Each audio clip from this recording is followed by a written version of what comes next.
नमस्कार दोस्तों, मेरा नाम है करम योगी दिवाकर बोथरा। आज एक नए टॉपिक में जो काफ़ी इंटरेस्टिंग सा टॉपिक है। अगर हम मैरिजेस को देखें तो पूरी वर्ल्ड के अंदर the concept of marriages have been often changing. एक टाइम था जब पॉलीगमी थी, फिर पॉलीगमी से मोनोगमी आई, मोनोगमी से सीरियल मोनोगमी आई और सीरियल मोनोगमी से सोलोगमी आई, और आज हम उस लेवल पे आके खड़े हो गए हैं जहाँ पे कुछ नए कॉन्सेप्ट्स आ गए हैं मैरिजेस के, which we call as friendship marriages. हाल ही फिलहाल में करीबन कुछ महीने पहले ये फ्रेंडशिप मैरिजेस न्यूज़ में थी, न्यूज़पेपर्स में भी थी, और जापान के अंदर एक नया प्रैक्टिस डेवलप किया गया है जिसे बोलते हैं friendship marriages. Therefore Japan is not just an important country with respect to the technological advancement and development. Japan has also been an important country with respect to the social engineering and its aspect. Japan के अंदर बहुत सारे बदलाव हो रहे हैं because the nature of population जो change हो रहा है, वहां पे सीनियर सिटीजन्स की पॉपुलेशन बढ़ती चली जा रही है। इसके कारण कहीं ना कहीं बहुत सारी और एक हाईली कॉस्टली कंट्री है, डेंसली पॉपुलेटेड कंट्री है, at the same time traditions और वैल्यूज को बहुत स्ट्रांगली फॉलो करते हैं, which still remains very much conventional in nature with respect to the modern society. Japan ही पहला देश था जहां पे ट्यूब होटल्स होती है। जापान ही पहला देश था जहां पे कडलिंग कैफेज था। इन कैफेज के अंदर जाके आप किसी एक पार्टनर के साथ, कोई लड़का या लड़की या depending upon your sexual preferences, आप बैठ के उनसे बात कर सकते हो। It does not involve any sexual relationship. You go to a cafes, have a coffee and just speak out your heart to that particular person. क्यों? क्योंकि शायद इस भागम भाग वाली जिंदगी के अंदर हम कई चीजें हैं जो मन में दबा के बैठे हैं, जो हमारी एंजाइटी और डिप्रेशन का एक बहुत बड़ा जरिया बन जाती है।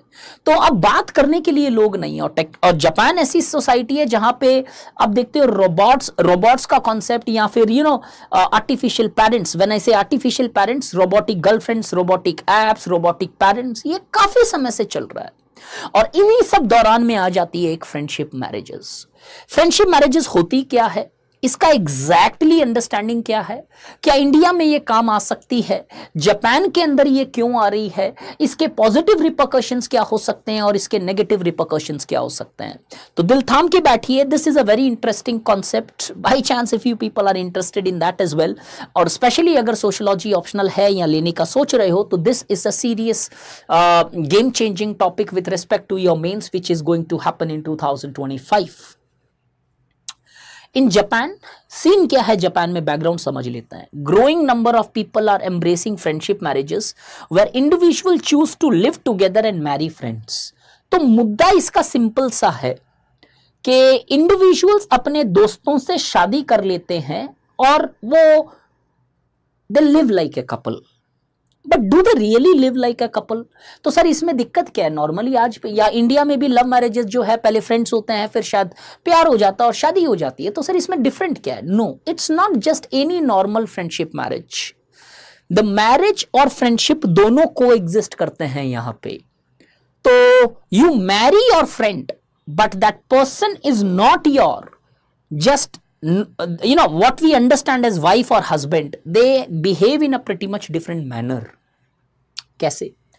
2023 में अगर देखो तो टोटल जापान की population decreased for 15th consecutive year. The rate of the marriage remains low. बहुत कम लोग हैं जो शादी कर रहे हैं। The number of marriages dropped below 5 lakh in 2023. और शायद हमारे यहाँ पे शादियों के सीजन में लाखों शादियां एक सीजन में हो जाती है। फर्स्ट टाइम सिंस 1930s, मतलब 5 लाख शादियां ही रजिस्टर की गई है 2023 के अंदर। और that's not a very big number, but in Indian context this number looks pretty much small. Japan की पॉपुलेशन की स्थिति यहां से ये क्लियर हो गई कि एजिंग हो रही है सोसाइटी में, क्योंकि लोग शादियां नहीं कर रहे हैं, और शादियां कर रहे हैं तो DINK family, double income no kid वाली फैमिली है, जहां पे वो बच्चे नहीं पैदा कर रहे हैं। अब in between all these happenings suddenly एक कॉन्सेप्ट आ गया उधर फ्रेंडशिप मैरिजेस का, जो शायद स्थिति को और बिगाड़ सकता है, स्थिति को शायद सुधारने की जगह it may largely create more challenges in the society of Japan. ऐसा क्या है? दोस्त से शादी करना तो अच्छी बात है, बट यट यहां पे कुछ चीजें हैं जो कैची हैं, जो we need to understand. What is a friendship marriage? It's marrying your friend, यहां तक बात सिंपल है, कोई दिक्कत नहीं है, but it does not involve romance और सेक्स। अब उस दोस्त से आप प्यार करते हो या नहीं करते उससे लेना देना नहीं है, because you will not be engaging in any sexual relationship और any romantic relationship of love. The partners become legal spouses, तो लीगली वो शादीशुदा हो गए, लेकिन but they are free to chase other relationships और अदर पीपल। आप किसी और के साथ सेक्सुअल रिलेशनशिप या प्यार करना चाहो, you are free.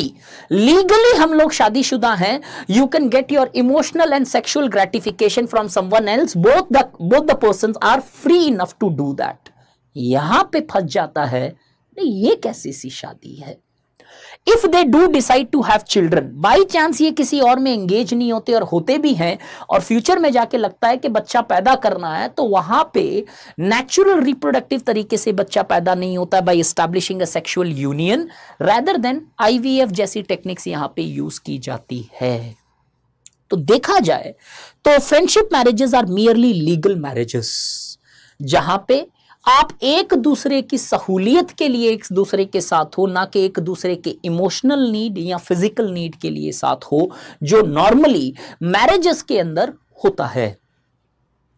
What is the aim of friendship marriage, ऐसा क्यों किया जा रहा है, मतलब क्या है इस चीज का, why at the end you are actually getting married. अब धीरे धीरे समझ में आएगी कि कुछ चीजें कैसे state can influence the patterns of marriages. The aim is here of companionship and support. पहला एक जो साइकोलॉजिकल रीजन जो सामने आता है वो ये कि लोगों के पास कंपेनियनशिप नहीं है। अब लोग डरते भी हैं, शादी कर ली, डिफरेंट डाइवोर्सेस लॉज होते हैं, कॉम्प्लिकेशंस होती है, एक दूसरे से बनती नहीं है और ज्यादा स्ट्रेस और एंग्जाइटी होती है उससे। तो वो कंपेनियनशिप लेकिन ह्यूमन को चाहिए, कहां से मिलेगी। ये फ्रेंडशिप मैरिज जैसा कॉन्सेप्ट है जहां पे एक दूसरे से अब बात करने के लिए कोई तो है घर में, पीछे मुड़ के देखने के लिए कोई तो है घर में, वो सपोर्ट मिल जाता है, चाहे वो हाउस होल्ड वर्क में हो, इकोनॉमिकली हो, रेंट शेयरिंग हो या something else. That companionship exist just like that companionship exist here in our friendships. But सिर्फ क्या यही रीजन है? That may be one of the psychological reasons, but there are another very strong reasons which can directly be considered as the factors attributed for the rise of friendship marriages. Why this marriages is on the rise and this is taking place, particularly appealing to asexual and homosexual people. As we all know, homosexuality is expanding, the rights are expanding of the people who are consider themselves as or define themselves as homosexual. In circumstances में अब कई बार values और norms जब traditional होते हैं तो वो acceptability नहीं है, तो in that circumstances they go for this type of friendship marriages, जहां पे लीगली वो कहीं ना कहीं एक दूसरे के मैरिज पार्टनर्स बन जाते हैं। Japan also provides tax as well as health insurance benefits to married couples. अब नॉर्मली जापान में शादियां हो नहीं रही है तो सरकार ने इन्हें बेनिफिट्स देना स्टार्ट कर दिया। उन्हें क्या पता था कि वहां पे भी जुगाड़ का कॉन्सेप्ट है। अब यहां पे ये लोग शादियां तो कर रहे हैं लीगल लॉस को फुलफिल करने के लिए, बट वो शादी जैसी कोई बात नहीं है उस शादी के अंदर, just in order to take the benefits of tax, benefits of housing, benefits of insurance and other benefits provided by the government of Japan. The concept of friendship marriage is also helping a person to deal with the societal pressure. अब कई बार माँ बाप pressure कर देते हैं कि शादी करनी है, चीजें करनी है, XYZ। अब इन सर्कमस्टांसेस में वो फ्रेंडशिप मैरिजेस में चले जाते हैं जहाँ पे we have no sexual and love relationships, it just we are marrying each other in order to show to the society that we are husband and wife. Several reports suggest that many young Japanese couples are reluctant to marry or have families because of the high cost of living and demanding work culture which the Japan has. Friendship marriages can offer financial partnership and the same time keep loneliness at bay. Therefore, both psychological, social and another factor, political, state policies have combined together in order to give birth to the concepts of friendship marriages. Merits, अब इस शादी के अंदर अच्छा क्या है, बुरा क्या है, क्या शायद पॉजिटिव कंट्रीब्यूशन है और क्या शायद नेगेटिव हो सकता है। Mental health is one of the most serious aspect and one of the most neglected aspect. हालांकि खुशी इस बात की है इंडिया में अब लोग इसके बारे में कॉन्शियस होने लगे हैं, बात करने लगे हैं। Marrying a friend can offer several benefits. The pre existing emotional foundations, already एक दूसरे को जानते हो, शेयर्ड वैल्यूज होती है, सिमिलर टाइप का थॉट प्रोसेस है, इसीलिए शादी करोगे। And deeper understanding of each others personality can create more stable relationships. हो सकता है कि इससे ज्यादा स्टेबल रहे रिलेशनशिप, और इन फ्यूचर वो शायद फ्रेंडशिप मैरिजेस की जगह एक नॉर्मल मैरिजेस में आ जाए। बिकॉज लॉ के नजरिए में तो आप नॉर्मली मैरिड हो, बट आप सेक्सुअल और रोमांटिक बाउंडेशंस लगा रहे हो सकता है कल जाके आप सच में एक दूसरे से प्यार करने लगो और literally you actually become a normal couple. तो इन सर्कमस्टेंसेस में कई लोग इसे यूज कर रहे हैं एक दूसरे को पहचानने के लिए, विदाउट हैविंग एनी सेक्सुअल और इमोशनल बॉन्ड्स अटैच्ड। और अगर समझ में आता है तो दे कन्वर्टेड टू मैरिज। और कई लोग सिर्फ इसी रिलेशनशिप पे रहते हैं क्योंकि उन्हें सिर्फ इमोशनल सपोर्ट चाहिए होता है। अब इस पूरे के पूरे मैरिजेस में इश्यू क्या है? Since romantic and sexual relationship is missing, which is one of the strongest bond or pillar of a successful marriage, it can create problems if one partner starts desiring someone or something outside marriage. अब मान लो एक friendship marriage है जिसके अंदर wife या husband किसी और को डिजायर करते हैं, लव करने लगते हैं। Humans are jealous by nature. Only the enlightenment ones are free of this jealousy. अब इन सर्कमस्टेंसेस में डिफरेंस आ सकते हैं ये लीगल मैरिज पार्टनर्स के बीच में, and it can create more scenarios of stress rather than solving the scenarios of stress which we were talking about. तो yes, there are certain challenges present with respect to this. अब मुद्दा ये आता है, चलो sir Japan में हो रहा है, हम क्यों डिस्कस कर रहे हैं? Because in the global world the factors impacts everywhere. Tomorrow this friendship marriages can largely enter into the Indian societies, motivate the people belonging to different caste, different religion in order to get into the legal marriage companionships without developing any forms of sexual or emotional relationships. क्या India में ये marriages होनी चाहिए? क्या इसका कोई benefit होगा? क्या इसके रिपरकशंस होंगे? रिपरकशन रिमेन्स मोर और less the same, but yet एक चीज है जो शायद थोड़ी बहुत फेवरेबल हो सकती है। क्या? Those people who do not want kids, such concept can work for them. कुछ लोग हैं जो शादी नहीं करना चाहते हैं, they have their own different personal reasons. जब अगर ऐसा कोई कपल है जिन्हें बच्चा नहीं चाहिए है, कुछ ऐसी चीज नहीं है, तो वो शायद इस फ्रेंडशिप मैरिजेस के बारे में सोच सकते हैं as this marriage can work out for them. But those people who are actually looking for a proper full-fledged marriages, in that circumstances this is something which is not their cup of tea. अब India में अगर ऐसी marriages आती है तो इसकी impact क्या हो सकती है? इनफैक्ट अगर देखा जाए तो ये मैरिजेस जब आएगी तो कहीं ना कहीं हमारी जो एग्जिस्टिंग मैरिजेस है वो सैंक्टिटी जो है उसकी कम या वीक पड़ने लगेगी। ऑलरेडी एक जमाना था जब मैरिज सेक्रेड थी, लेकिन आज जो दुनिया में हो रही, स्पेशली इंडिया में या वर्ल्ड में कहीं, let's talk about India now, India में जो आज हो रही है, we are not getting marriage, we are actually getting wedded. So there is a difference between marriage and wedding. Wedding is more materialistic concept, marriage is more tilted towards the sacred aspect. So already sacred से secular की तरफ आ चुके हैं। अब इसके अंदर भी अगर ऐसी मॉडिफिकेशंस होने लगी, there is a high possibility tomorrow that women are working today, young women and young men are working today. बहुत गांव का भी प्रेशर और काम का भी प्रेशर है।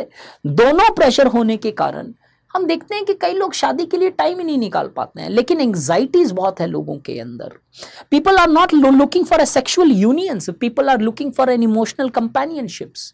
उस टाइम के अंदर शायद ये थोड़ा सा पॉजिटिव वाइब दे, बट पॉइंट इज दिस, ये जितने भी नए नए फॉर्म्स के मैरिजेस आए, listen to it very carefully, जितने नई फॉर्म्स के मैरिजेस आए हैं ये टेक्निकली मैरिजेस कहलाने लायक नहीं है। You should and I should stop calling them as marriages. अरे किसी भी चीज में रिलेशनशिप है उसे मैरिज बोल देते हैं हम लोग। नो, व्हाई सर, क्यों नहीं बोला जा सकता? ये सब रिलेशनशिप्स जो हैं या तो लीगली डिफाइंड है या फिर एक वॉलेंट्री यूनियंस और एसोसिएशंस है या कंपेनियनशिप है। Marriage demands commitment. अब आज यंग लोग जो हैं इस कमिटमेंट से एक्चुअली भाग रहे हैं। वो ये नहीं है शादी करना नहीं चाहते हैं, वो कमिट नहीं होना चाहते। शायद डर लगता है उस कमिटमेंट से, शायद रेस्पॉन्सिबिलिटी लेने से थोड़ा सा हिचकिचाते हैं हम। क्यों? मे बी हमारे कुछ एक्सपीरियंस ऐसे देखे हमने। अब उस कमिटमेंट से भाग भाग के हमने नए फॉर्म्स ऑफ मैरिजेस बना लिए हैं, and this is many times going to actually make people just it's like ties with no strings attached. Ultimately life में कमिटमेंट चाहिए, क्योंकि अगर आप कमिटमेंट शादी में नहीं कर सकते हो, रिलेशनशिप में नहीं कर सकते हो, तो कहीं ना कहीं आपके अंदर ये भागने वाला एस्पेक्ट्स है जहां पे कमिटमेंट आप काम पे भी नहीं कर पाओगे।